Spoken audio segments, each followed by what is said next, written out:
I've designed this to be a basic tutorial that will give you amazing results with very little effort. So you can also scrounge most of the tools you'll need from around the home, and you don't need to worry about the overall shape. All you need to do is smush some clay in the bezel and it acts as a frame for your very own magical dragon eye. The main difference between this tutorial and the previous one is that it has a slightly larger bezel, so it allows you a little more freedom and room to play around with textures and decorations.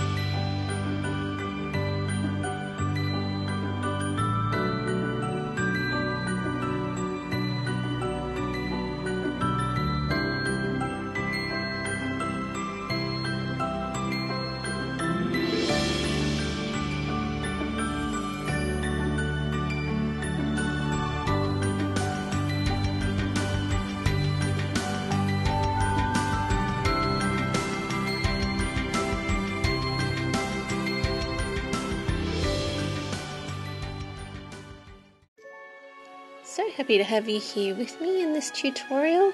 I'm starting off with some Magenta pearl coloured polymer clay, and I've cut it with a SCULPEY circle cutter and just popped it onto a tile. And here you can see me breaking up a Bic pen that I'm using to make some indentations into it. First of all, I'm using the larger part of the pen.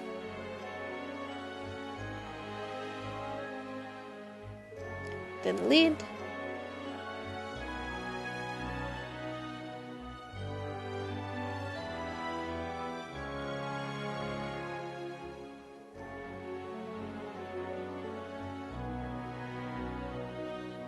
and the inside part of the pen as well.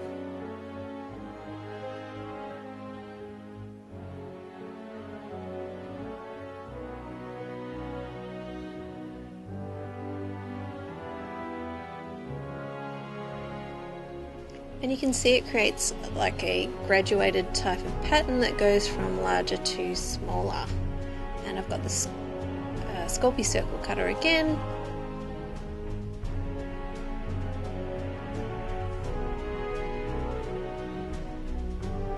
And just making sure it's in a nice round shape ready to pop into our bezel.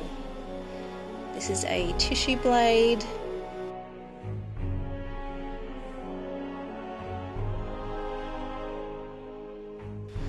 And just popping down a little bit of blue tack to pop the bezel onto the tile, just so it's a lot easier to work with. And I've got some SCULPEY Bacon Bond here that I'm going to use to adhere that piece of clay into the bezel.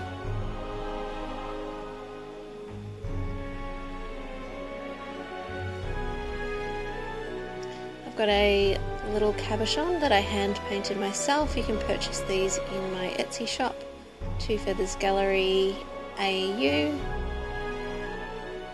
And popping down a little bit more on the back of the clay before I pop it in, making sure it sticks really well. We don't want it to pop out. And the same with the cabochon. And just pressing it down really firmly to make sure it's stuck in really well. And you can see here I'm trying to get it in the dead center and lined up with the top of the bezel. And depending on what kind of textures that you've used or techniques you may have learnt from my Dragon Scale sculpting series, you might like to go over the texture again before you start cutting the eyelids like I'm doing here.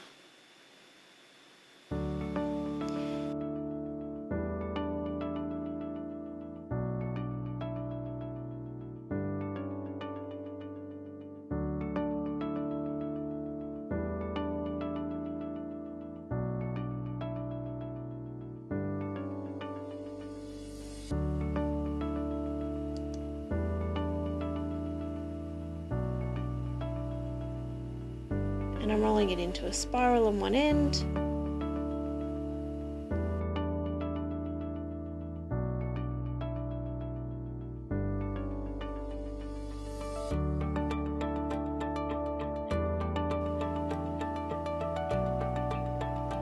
And the amazing thing about polymer clay is that you can just pop it on top of some other polymer clay and it will just stick like magic. It's one of the reasons why I love this clay so much. It's so easy to work with. All you need to do is just press it down a little bit against another piece of clay, and the plastics in the clay will actually bond together.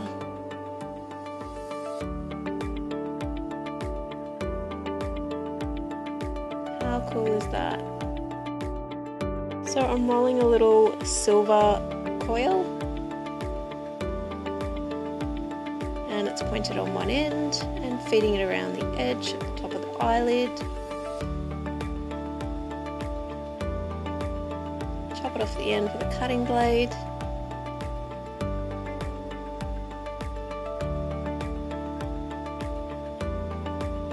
And if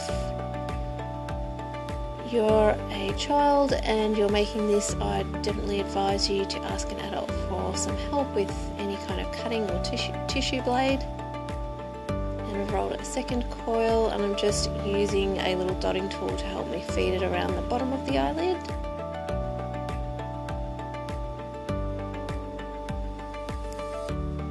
And pressing it into the edge.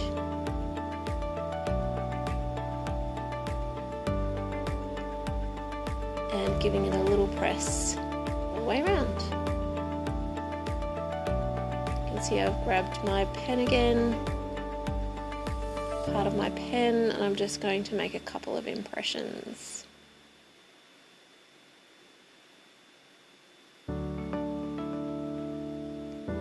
I've rolled a couple of little balls of silver, and I've also got some antique gold that I'm going to roll into balls as well.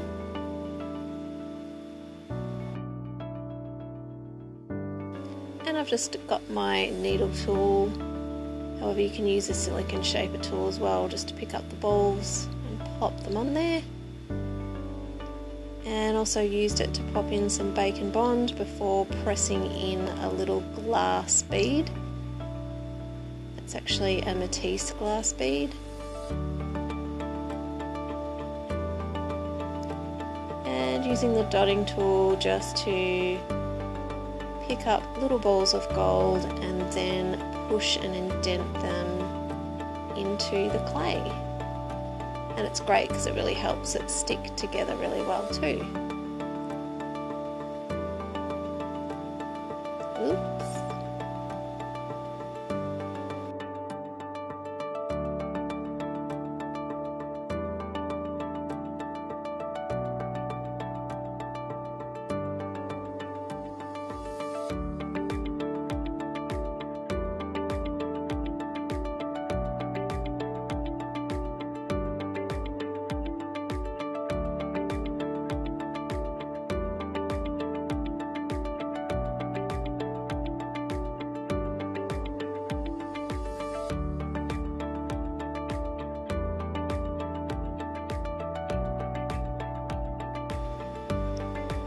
So just rolling a few more little gold balls and popping them on.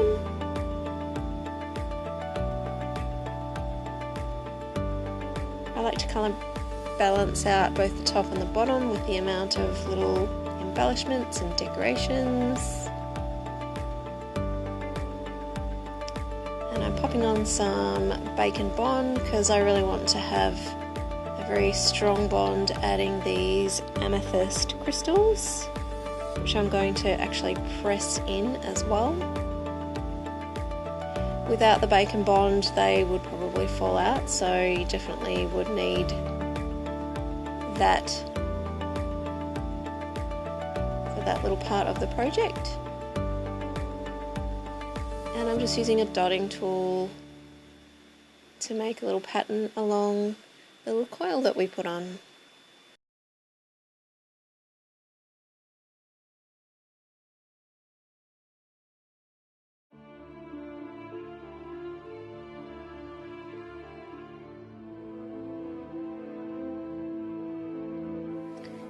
So I have the Polymer Clay Dragon Eye here, and I'm just going to show you how I go about antiquing it.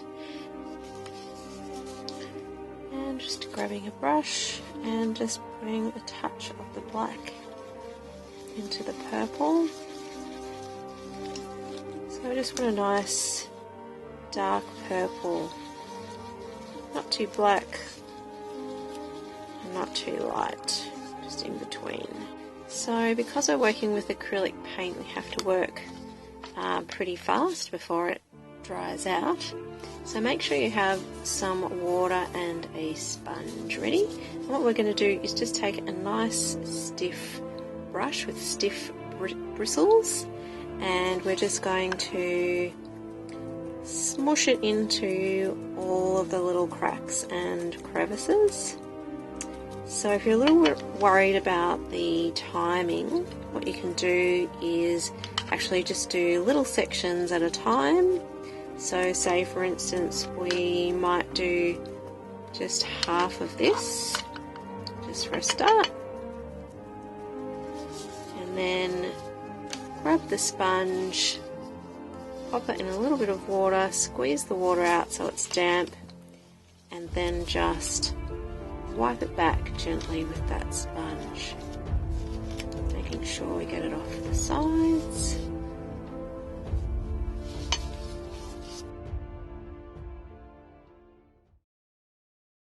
So that's definitely worked quite well, and I'm very happy. You can see the contrast between the top of where I've antiqued it with the purple and the bottom where I haven't actually got to yet. So let's go ahead and do that now.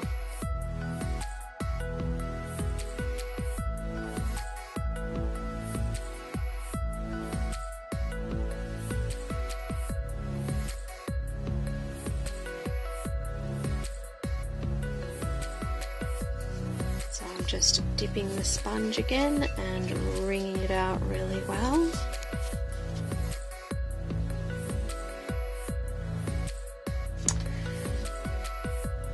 Cotton tip.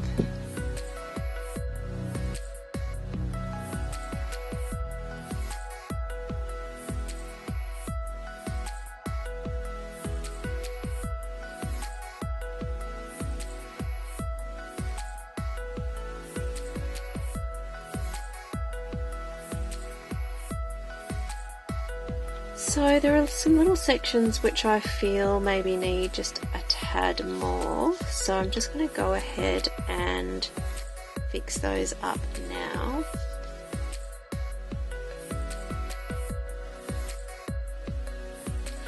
I think that they look a little bit light here in these dots, so I may just do those again.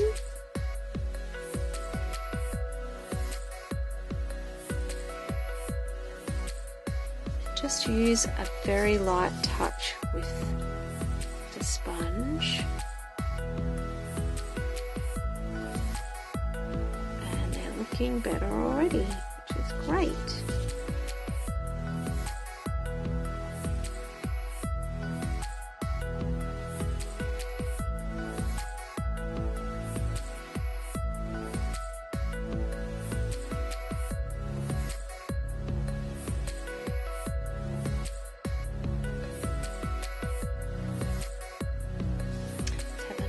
Zoom in so you can see how well that cleaned up. So now that we've antiqued the eye and we've given it a nice clean, I feel that I need a little bit of the gold that's in the pupil of the eye, perhaps reinforced in these gold sections here.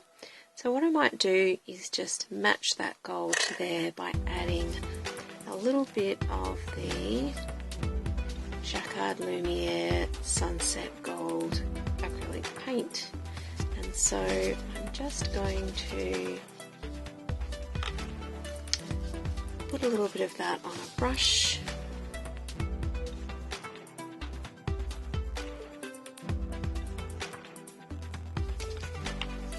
Just lightly brush that onto those gold areas.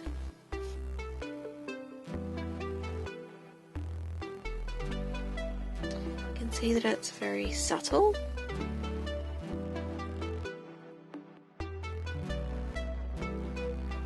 So we're aiming just to brush over the very top of the dot, but not get the indentation inside the indentation, because we don't want to lose that antiquing.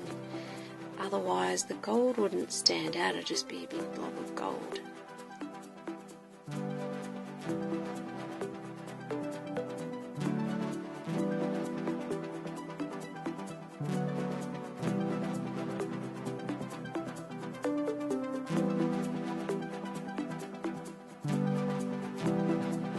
I hope the following dragon eyes inspire you and encourage you to go wild with lots of different brightly coloured polymer clays, and you'll be really surprised at how you can throw just any type of colour combination together, seriously, and it just looks amazing once you put it through the antiquing process. It really ties everything all together, so it's just really easy to make something look good. I'd also love to suggest experimenting with different shaped bezels, like teardrop, diamond, and even perhaps a love heart shape in lots of different metals like copper, rose gold, and there's even metals that have different coloured coatings in like a black or even your primary colours, and they're fantastic too. So of course the cabochons are another element that can help you discover what suits you and your own style. The cabochons I paint have a metallic sheen and a really beautiful magic quality when they move in the light. They're handmade and they have more of an organic look, which is why I love to use them and paint my own. So you can actually learn how to paint them on this channel also if you wish. I'm really happy to share all of my dragon eye secrets, designs, techniques and tutorials with you. So thank you so much for supporting me, and I'll see you in the next one.